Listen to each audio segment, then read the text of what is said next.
1900년 전후 세계 노동운동의 성장. 오늘 우리가 살펴볼 것은 제국주의가 시작된 시대를 살았던 수백만 명의 평범한 노동자들의 이야기입니다.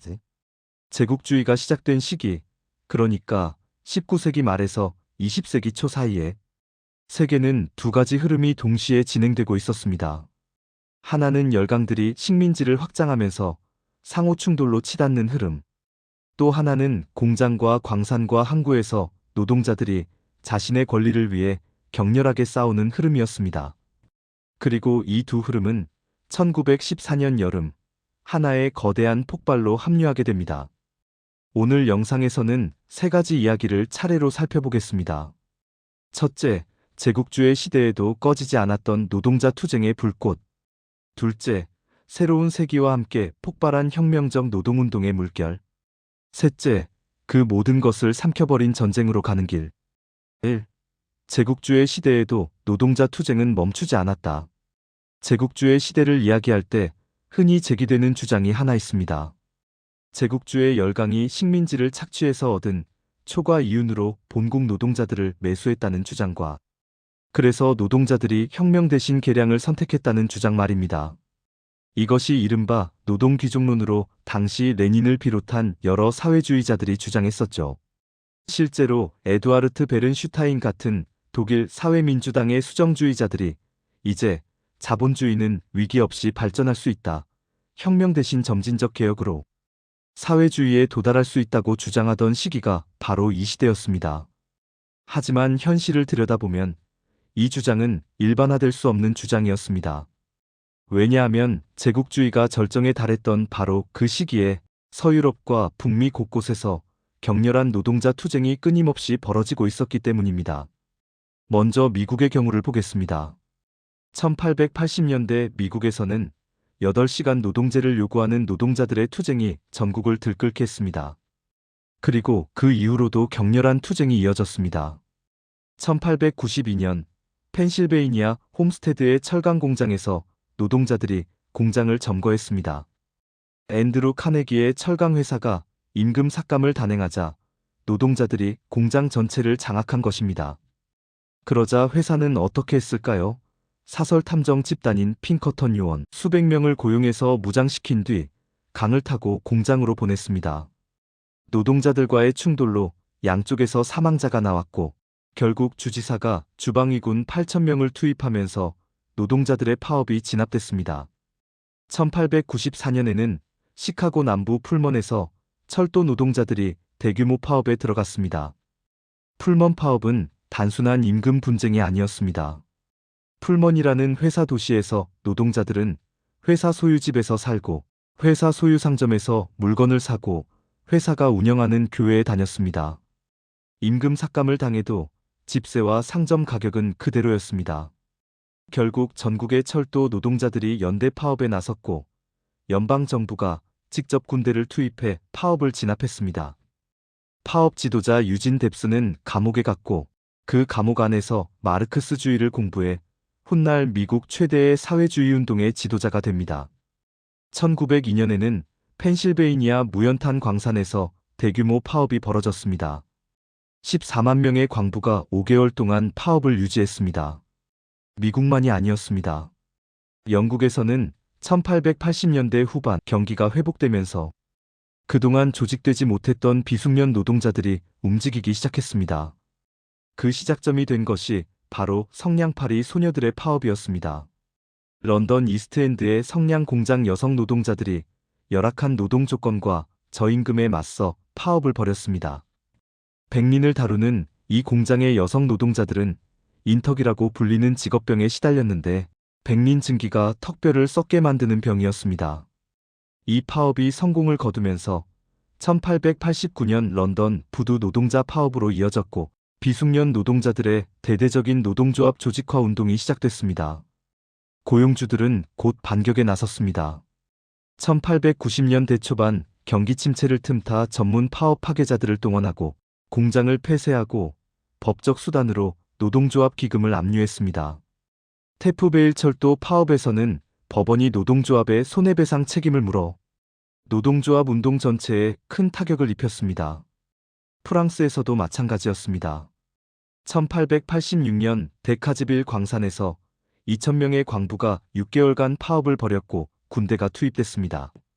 그리고 1891년 5월 1일 프랑스 북부 푸르미에서 무자비한 학살이 벌어졌습니다.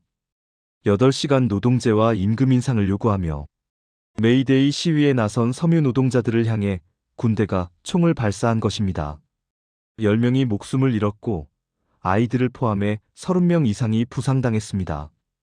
희생자 중에는 10대 소녀들도 있었습니다. 자, 이런 사실들을 보면 제국주의가 노동자를 매수했다는 주장이 얼마나 단순화된 것인지 알 수 있습니다. 영국, 미국, 프랑스 등 당시 가장 강력한 제국주의 열강들에서 노동자들은 총과 군대와 법원에 맞서며 싸우고 있었습니다. 그것도 비숙련 노동자들만이 아니라 숙련 기술자들도 임금 삭감과 노동조건 악화에 맞서 파업과 공장 점거에 참여했습니다. 그렇다면 왜 이 시기에 서유럽 자본주의가 어느 정도 안정을 유지할 수 있었을까요? 그것은 노동자들을 매수했기 때문이 아니라 제국주의가 체제의 위기를 일시적으로 완화함으로써 개혁이 가능해 보이는 환경을 만들어냈기 때문이었습니다. 하지만 그 완화는 임시방편이었고 새로운 세기가 시작되면서 균열이 다시 벌어지기 시작했습니다. 이 폭풍전야 새로운 투쟁의 물결 20세기에 접어들면서 체제 전체의 이상 신호가 켜지기 시작했습니다. 대부분의 공업국에서 1900년대 초를 기점으로 실질 임금이 떨어지기 시작했습니다. 베른슈타인이 이제 과거의 일이 됐다고 선언했던 경제위기가 무서운 기세로 부활했습니다. 그리고 이것은 새로운 노동자 투쟁의 물결을 불러일으켰습니다. 이 새로운 물결에는 이전과는 다른 특징이 있었습니다. 기존의 노동조합 지도자들이나 사회주의 정당 지도부가 이끄는 것이 아니라 새로운 활동가 집단들이 전혀 다른 방식으로 조직되기 시작했다는 점입니다. 미국에서는 1905년 세계산업노동자연맹이 결성됐습니다. IWW는 기존의 미국 노동총연맹 AFL과는 완전히 달랐습니다. AFL은 숙련 노동자 중심의 엘리트 노동조합으로 흑인 노동자, 여성 노동자, 이민 노동자를 사실상 배제했습니다. 하지만 세계산업노동자연맹 IWW는 달랐습니다. 한 사람의 피해는 모두의 피해다를 슬로건으로 내걸고 광부, 벌목 노동자, 부두 노동자, 섬유 노동자 등 가장 열악한 조건에서 일하는 모든 노동자를 조직했습니다. 인종, 성별, 출신 국가를 가리지 않고요. 세계산업노동자연맹 활동가들은 울버린이라고 불렸고 권력자들에게 끊임없이 탄압받았습니다. 하지만 굴하지 않았습니다. 프랑스에서는 노동총동맹이 혁명적 생디칼리즘의 기치를 들었습니다. CGT는 의회 정치 자체를 거부했습니다. 선거로 권력을 얻는다는 것은 환상이라는 것이었습니다. 대신 노동조합의 직접 행동, 즉 총파업을 통해 자본주의 체제 자체를 무너뜨릴 수 있다고 주장했습니다. 이런 사상은 생디칼리즘이라는 이름으로 세계 각지로 퍼져나갔습니다. 스페인에서는 아나키스트들이 전국 노동자연맹 CNT를 결성했습니다. 사회당 계열의 노동조합에 맞서는 혁명적 대안으로서였습니다. 아일랜드에서는 짐 라킨이라는 걸출한 인물이 등장했습니다. 원래 영국 부두 노동조합의 조직가였던 라킨은 1907년 벨파스트에서 대중파업을 이끌었습니다.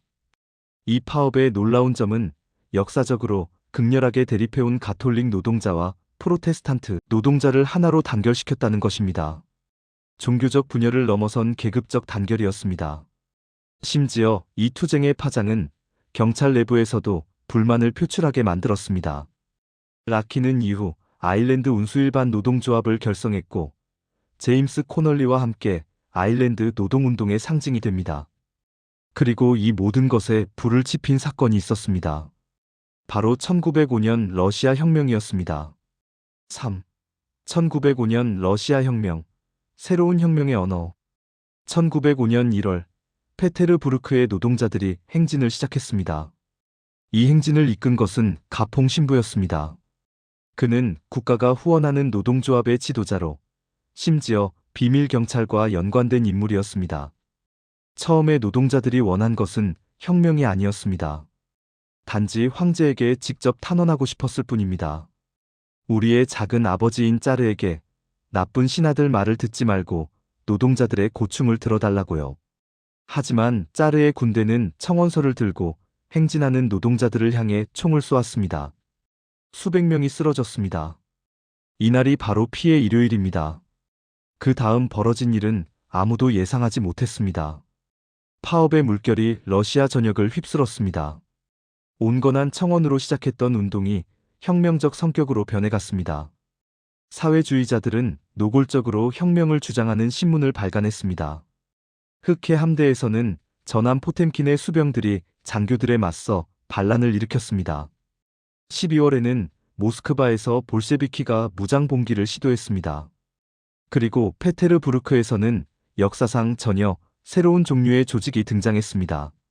주요 작업장에서 선출된 대표들로 구성된 조직, 즉 소비에트였습니다. 러시아어로 단순히 평의회를 뜻하는 이 말은 곧 세계적인 의미를 갖게 됩니다.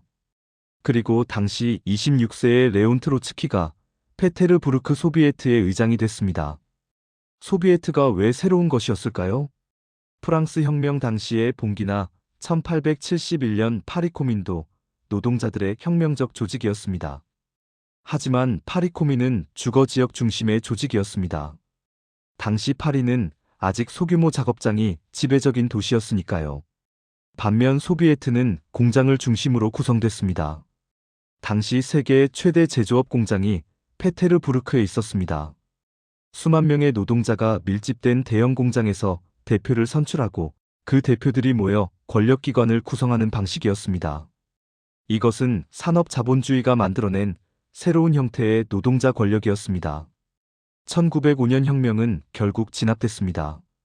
러시아 재정은 살아남았습니다.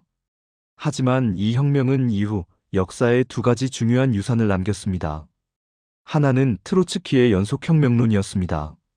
당시 대부분의 러시아 사회주의자들은 러시아에서는 먼저 부르주아 민주주의 혁명이 완성돼야 하고 노동자는 그 혁명을 도와야 한다고 생각했습니다.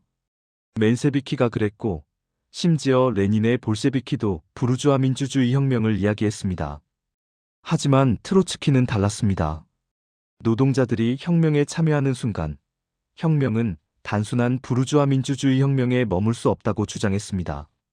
노동자들의 참여는 필연적으로 혁명의 요구를 사회주의적 요구로 끌어올린다는 점, 혁명은 연속적으로 진행된다는 점, 이것이 훗날 1917년 러시아 혁명을 이해하는데 결정적인 열쇠가 됩니다.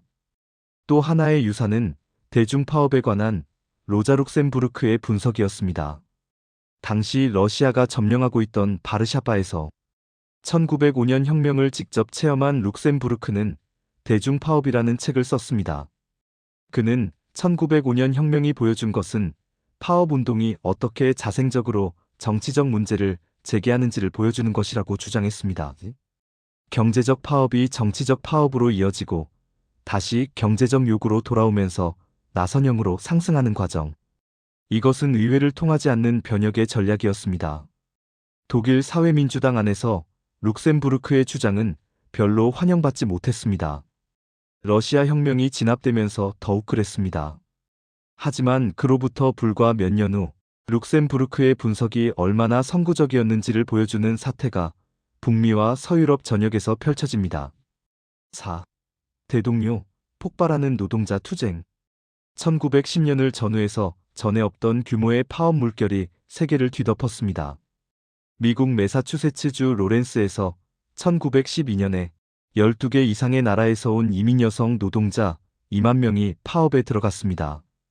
임금 삭감에 맞선 이 파업은 IWW의 엘리자베스 걸리플린과 비레이우드가 이끌었습니다. 빵과 장미의 파업이라고 알려진 이 투쟁은 단순히 임금만 요구한 것이 아니라 인간으로서의 존엄을 요구했습니다. 파업 노동자들의 아이들이 굶주리자 조직가들은 아이들을 뉴욕과 다른 도시의 지지자 가정에 임시로 맡겼습니다. 이 장면이 전국 언론에 보도되면서 여론이 파업 지지로 돌아섰고 결국 파업은 승리했습니다. 영국에서는 거대한 동요가 시작됐습니다. 철도, 항만, 광산에서 대규모 파업이 터졌고 이것이 다른 업종으로 번져나갔습니다. 비숙련 노동자, 미조직 노동자들도 합류했습니다. 정부는 군대를 투입했고 노동자들이 목숨을 잃었습니다. 하지만 투쟁은 계속됐습니다. 아일랜드 더블린에서는 1913년 역사적인 더블린 봉쇄가 벌어졌습니다. 짐 라킨과 제임스 코널리가 이끄는 아일랜드 운수일반 노동조합이 더블린 최대의 고용주 윌리엄 마틴 머피와 맞붙었습니다. 머피는 더블린 고용주들을 단결시켜 조합원들을 해고하고 노동조합을 부수려 했습니다. 라킨과 코널리는 동맹 파업으로 맞섰습니다. 5개월간의 싸움에서 노동자들은 결국 굶주림에 패배했습니다. 하지만 이 투쟁은 아일랜드 노동운동의 상징이 됐고 코널리는 훗날 1916년 부활절 봉기에서 총살당합니다. 이탈리아에서는 반제국주의 시위, 5만 명의 금속 노동자가 참여한 토리노 총파업, 그리고 이탈리아 북부 전역을 뒤흔든 투쟁이 이어졌습니다. 정부는 군인 10만 명을 동원해서 겨우 진압했습니다. 1914년 6월 앙코나에서는 적색주간이 선포됐습니다. 반군국주의 집회에서 경찰이 발포해 사망자가 나오자 전국적인 총파업이 벌어졌고 일부 지역에서는 노동자들이 지방 권력을 장악했습니다. 독일에서도 일반적인 투쟁 수준은 서유럽 평균보다 낮았지만 루르 지역에서 격렬한 광부 파업이 벌어졌습니다. 그리고 러시아 1912년 레나 금광에서 파업을 벌이던 광부들이 군대에 의해 학살당하는 사건이 발생했습니다. 200명 이상이 죽었습니다. 이것이 다시 한번 러시아 노동자들의 투쟁에 불을 당겼습니다. 1914년 여름 페테르부르크에서는 파업이 절정에 달해 시가전으로 발전했습니다. 그것은 마치 1905년의 재현처럼 보였습니다. 제국주의가 식민지에서 피비린내 나는 모험을 벌임으로써 체제 중심부를 안정시킬 수 있던 시대는 이미 끝나가고 있었습니다. 1차 세계대전의 전야? 하지만 노동자들이 보지 못한 것이 있었습니다. 그리고 지배계급도 보지 못했습니다. 제국주의가 단순히 식민지 사람들의 고통을 뜻하는 게 아니라 제국주의 열강들 사이의 전쟁을 의미하기도 한다는 사실은 이미 1904년에 명확하게 드러났습니다. 러시아는 시베리아 횡단철도를 건설하며 태평양을 향해 세력을 확장하고 있었습니다. 일본은 조선과 중국 만주를 통해 대륙으로 진출하려 했습니다. 두 제국주의 열강의 이해관계가 충돌한 결과가 러일전쟁이었고 러시아의 굴욕적 패배는 1905년 혁명의 뇌관이 됐습니다. 1906년과 1911년에는 프랑스와 독일이 모로코를 놓고 두 번 충돌했습니다. 두 번 모두 전쟁 직전까지 갔다가 외교적으로 타협했습니다. 그리고 진짜 화약고는 발칸 반도였습니다. 발칸 반도는 오스만 제국이 쇠락하면서 생겨난 힘의 공백지대였습니다. 러시아, 오스트리아 헝가리, 독일, 영국, 프랑스 모두 이 지역에서 자신의 이해관계를 갖고 있었습니다. 그리고 세르비아, 그리스, 불가리아, 루마니아 같은 지역 국가들은 각각 하나의 강대국을 등에 업고 이웃나라들과 영토 분쟁을 벌였습니다. 1912년과 1913년에 두 차례 발칸 전쟁이 벌어졌습니다. 이 전쟁들은 끔찍했습니다. 오스만 제국 지배 하에 서로 뒤섞여 살던 다양한 민족들을 순수한 민족 국가로 분리하려 했기 때문에 전쟁은 필연적으로 민간인 학살과 강제 추방을 수반했습니다. 각 편 모두 잔혹행위를 저질렀습니다. 런던 조약과 부다페스트 조약으로 두 전쟁은 끝났지만 근본적인 압력은 전혀 제거되지 않았습니다. 그리고 1914년 6월 28일 오스트리아 황태자 프란츠 페르디난트가 사라예보를 방문했습니다. 사라예보는 오스트리아 헝가리 제국이 지배하는 보스니아의 수도였습니다. 세르비아 민족주의자 가브릴로 프린치프가 황태자 부부를 저격해 암살했습니다. 오스트리아는 세르비아에 선전포고를 했습니다. 러시아는 슬라브 민족의 보호자를 자처하며 오스트리아에 맞서 동원령을 내렸습니다. 독일은 오스트리아의 편을 들었습니다. 프랑스는 독일이 러시아를 물리치고 유럽을 지배하는 것을 막아야 했습니다. 영국은 독일 군대가 벨기에를 통과해 프랑스를 침공하자 참전했습니다. 44년 동안 유지됐던 서유럽의 평화가 불과 일주일 만에 전면전으로 변했습니다. 이것이 단지 황태자 암살 때문이었을까요? 아니면 가브릴로 프린치프가 총을 쏘지 않았다면 전쟁은 일어나지 않았을까요? 그렇지 않습니다. 암살이라는 사건은 점화 플러그에 불과했습니다. 사라예보의 총성은 오랫동안 축적된 폭발력에 불을 당긴 것에 불과합니다. 그 폭발력의 정체가 바로 앞서 살펴본 경쟁이 극단으로 치달은 제국주의였죠.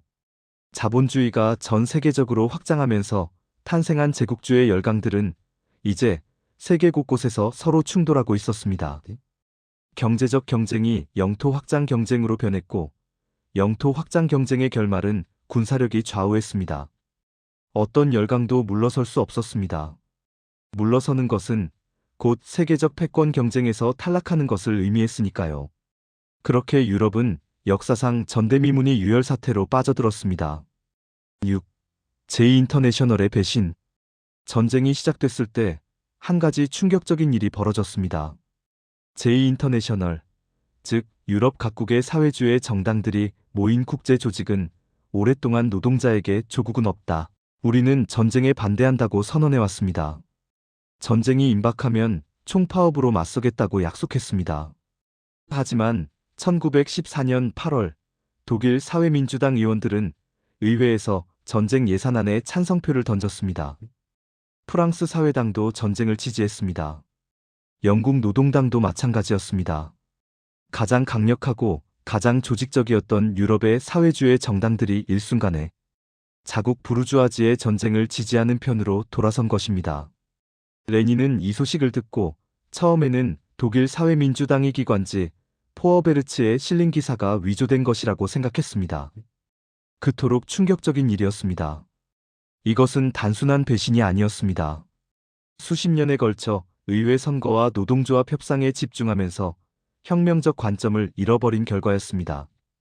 국가와 타협하고 체제 안에서 성과를 거두는 데 익숙해진 결과였습니다. 이 순간은 국제사회주의 운동의 역사에서 가장 큰 위기였습니다. 동시에 새로운 혁명적 사회주의 운동의 출발점이기도 했습니다. 오늘 우리는 제국주의 시대의 두 얼굴, 그 가운데 노동자 운동을 살펴봤습니다. 하나의 얼굴은 식민지 수탈과 열강의 경쟁으로 치닫는 제국주의, 또 하나의 얼굴은 그 시대를 살았던 노동자들의 끊임없는 저항과 투쟁이었습니다. 미국의 철강 노동자들, 영국의 성냥팔이 소녀들, 프랑스 푸르미의 섬유 노동자들, 아일랜드의 부두 노동자들, 러시아의 광부들. 이들은 교과서에 이름이 실리지 않았지만 역사를 만든 사람들이었습니다. 그리고 제국주의는 결국 두 가지를 동시에 가져왔습니다. 전쟁과 그 전쟁 속에서 피어오른 혁명의 씨앗을. 1914년의 전쟁이 끝이 아니었습니다. 오히려 시작이었습니다. 전쟁은 새로운 혁명들을 잉태하고 있었습니다. 1917년 러시아 혁명을 시작으로 1920년을 전후해서 우리들이 알고 있는 것 이상으로 전 세계가 혁명운동 파고의 물결로 몰아쳤습니다. 그 이야기는 다음 영상에서 계속됩니다. 함께 해주셔서 감사합니다.